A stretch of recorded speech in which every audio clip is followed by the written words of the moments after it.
Hey folks, Jeff from Corrugated Cavalier here. Today I'm coming to you with a video that I've been meaning to do for a long time, which is kind of in response to and in addition to a video that my friend Lauren Danger put out about weapon weights and some misconceptions that we might have around them. Maybe you don't have misconceptions around this point, but the point is weights of armor. Now I'm specifically talking about the late 14th century, and for my kit really about 1380s.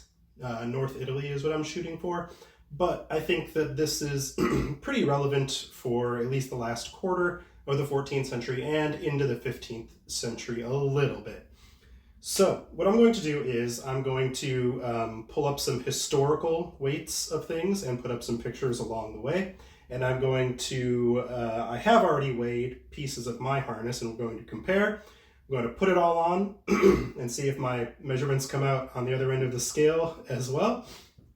And we can discuss this a little bit.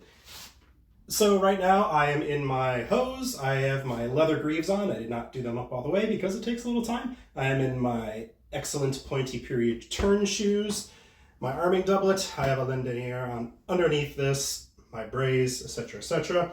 Let's see how much I weigh without any armor on.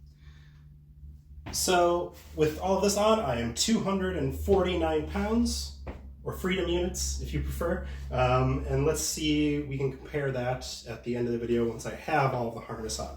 So I'm going to go by, as I put things on, we will talk about them. So the first thing that I put on after I have this are my cuisses, which is my leg harness. These are Lord of Battles cuisses, period pieces. There are not a lot of weights, and we don't have a ton of extant examples of just like the cuisse, pollane, and an articulation plate. But there was one weight. It's just a Leeds leg harness, which I'll put up. And it is, well, one of them is about 1.59 kilograms or 3.5 pounds. Mine is 2.6 kilos. Or about 5.73 pounds. So that's a whole nother kilo. These are a bit heavy, but they've been serving me well other than that so far. This is a style of leg harness that's pretty common throughout this period. We have a lot of extant examples that look roughly like this. Mine is just a little too heavy.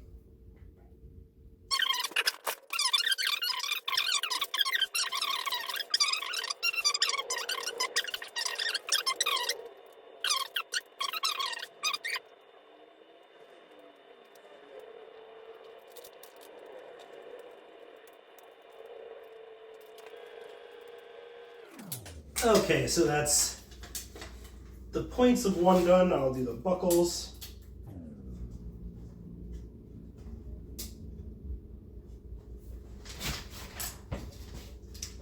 All right, so there's my cuisses on. The next thing that I will do is put on my mail skirt. So let's talk about mail for a minute. They did not have, so by the way, all these weights and pictures come from Augusto Boerbran's extant catalog of 14th century armor. All the details and pictures do come from other sources. As far as I can tell, he does list them in the catalog from the places that hold them, the institutions that hold them, etc. But we do have weights of a couple hauberks. We have one in the Royal Scottish at 14 kilos, another in the Royal Armies of 10.6. There's one at the Wallace that's only 4.48, but I looked at the length and it would only come down to about here on me. And, you know, it's just not indicative of what is probably like a full-size adult person's hauberk, in my opinion. So I got the average out to be 12.3 kilograms or 27.12 pounds. My skirt is 3.8 kilos or 8.38 pounds, so let's get that on. So this mail skirt protects sensitive areas of my groin that are hard to armor with plate armor, at least in this period, and upper thighs as well. Those places, you know, need to move when you are riding, but also doing foot combat as well. All right, so that's the skirt on. These are my sleeves. There are plenty of examples. They didn't have any weights for 14th century ones. But my sleeves are 5.7 kilos or 12.57 pounds. And that is together, so I guess, you know, about 6¼ pounds each. So altogether, this is 21 pounds about, and that saves me 7 pounds off of the average of the hauberks. And honestly, one that would fit me would probably be more like the 14-kilogram hauberk anyways that I mentioned. So it's doing what the intention of having just a sleeve and skirt combo is, of saving some weight. Yes, I can just about get these on myself. It's a little tricky, but I kept the back straps attached, and it is doable. Haha!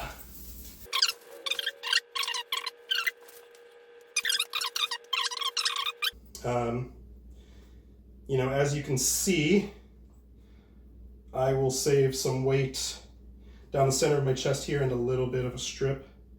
But it's not really problematic because that will be covered by my torso plate.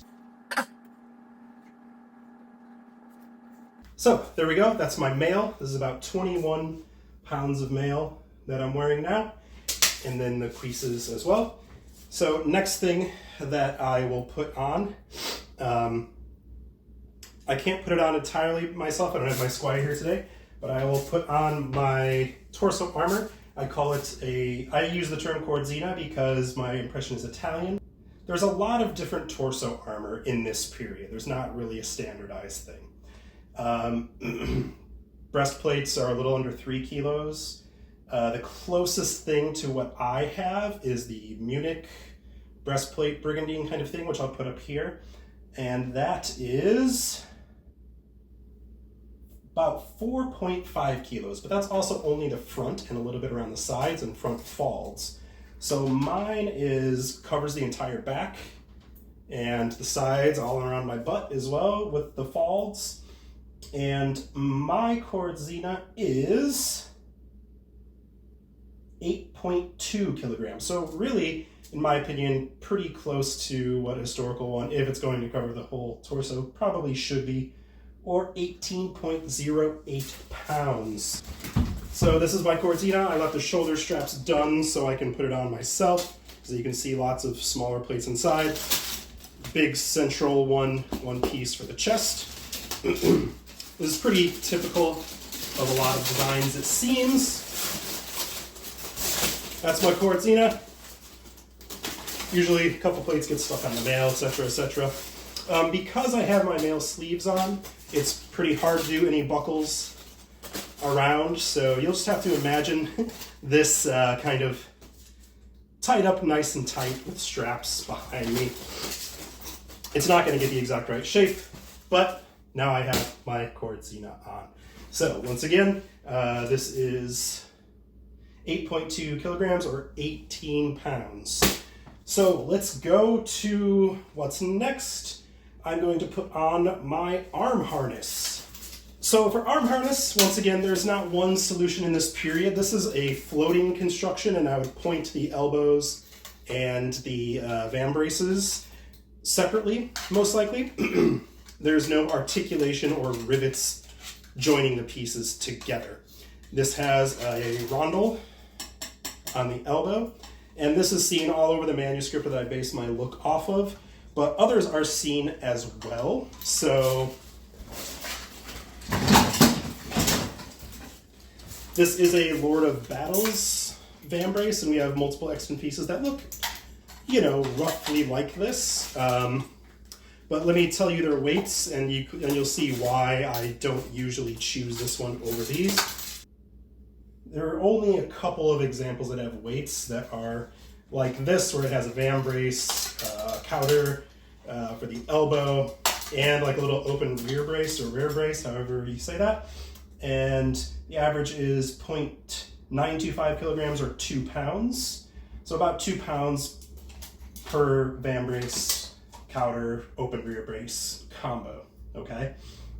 0.925 kilograms. This Lord of Battle one is 1.8 kilograms. That is twice the weight of the historical examples. It's not a bad piece, but it is heavier. These are 0.8 kilograms. So a little bit under the historical piece, but it doesn't have any rear brace, and it doesn't have any of these articulation lames or rivets or anything like that.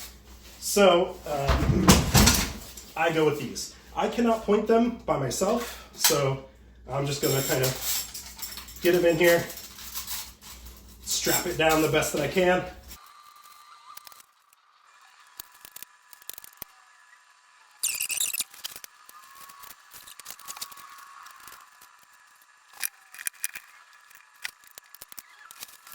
All right, so pieces, male, Cortina, arm harness. So once again, the arm harness is about 1.76 pounds per, so this does not feel very heavy. Now you might say, well, your upper arms have no plate protection. This is pretty common in this period, especially in North Italy. In the two manuscripts I based my look off of, nobody, well, that's not true. There are a couple figures that have upper arm plate harness, but very, very few people do. What you do see, they're not usually shaped like this. They're usually shaped like just kind of more like oval, or it's just slightly pointed. Little things that go here to kind of protect the top of the shoulder. And that's about it, really. So that's what I go with. I have not really paid for it too much in my fight. Next, let's talk about gauntlets, since we're close to the arms. We only have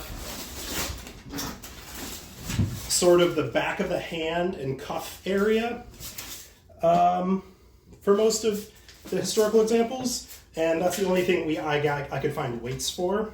So no weights for like full fingers or anything like that. Most of this back of the hand and cuff area, we're coming in around 0.22 kilograms. There are some heavier examples that are about double that weight, really, and those, the average came out to 0.33 kilograms for just the back of the hand and the cuff, which is about 12.5 ounces. My gauntlets in total are 0.8 kilograms, or 1.76 pounds, which is the same as my arm harness, actually. Now, that sounds like, okay, that's double. Right, these fingers, I think, add a lot more than people might think. Plus, like, you have to have a bunch of rivets, which, one by one, that's really not much weight, but when you have a bunch of these rivets adding to the weight as well, plus the glove inside, etc., etc., I don't think it's probably too far off, and they don't really feel too heavy when I'm fighting, honestly. So there's my left gauntlet. These are called hourglass gauntlets, typically.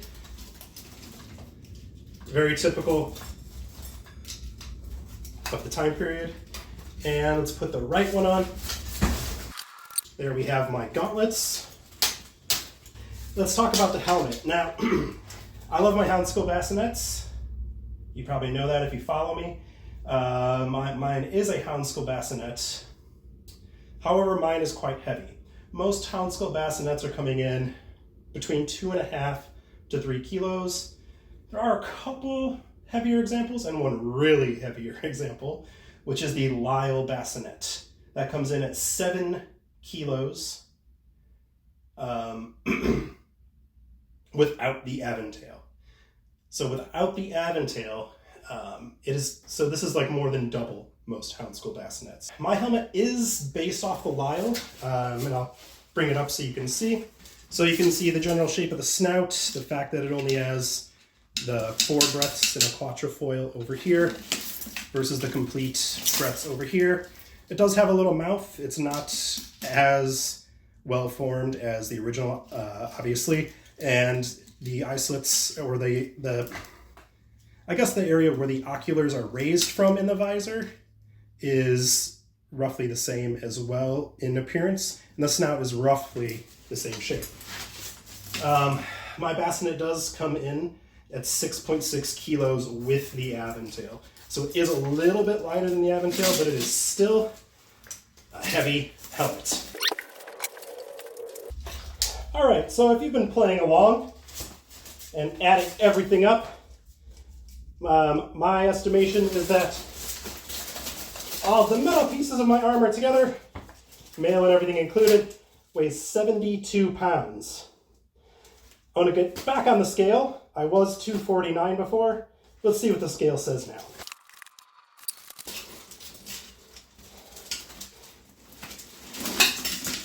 All right, so the scale said 321.4 when I got on with my whole kit on. So yes, my estimates were about correct. It is about 72 pounds for my whole harness.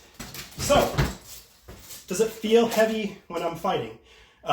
You know, not particularly. Yes, I do get worn out and I am a little bit slower for sure. You know, after we do a couple hours of drilling and I then do a fight and stuff like that, of course I'm tired. You know, I don't train in it as much probably as people in the period did. And, you know, people who had high quality armor had probably lighter and better fitting stuff than I do. That's okay. I think this is a pretty good estimate. Only a couple of things that I have are significantly heavier. My helmet is significantly heavier, but there is a historical example that's about that. And my cuisses are about double the weight that they should be. One could argue that my gauntlets are a little bit heavy too, but for late 14th century, this is about right. So I hope that was a good look at the historical examples versus my real kit and my thoughts about how heavy it feels. I hope you enjoyed this video. I know that it's been a bit of a long one, so please click like, subscribe, share it around if you're still here at the end. I hope you are. Love to have you all here. Once again, please comment down below if you're going to use this for gaming knowledge or writing knowledge or just your own historical knowledge. If you have any questions or comments, please comment down below. Would you like to see anything more? Would you like to see me review some individual pieces of my kit just to give you more info on them? Let me know. Be good to each other, and ciao.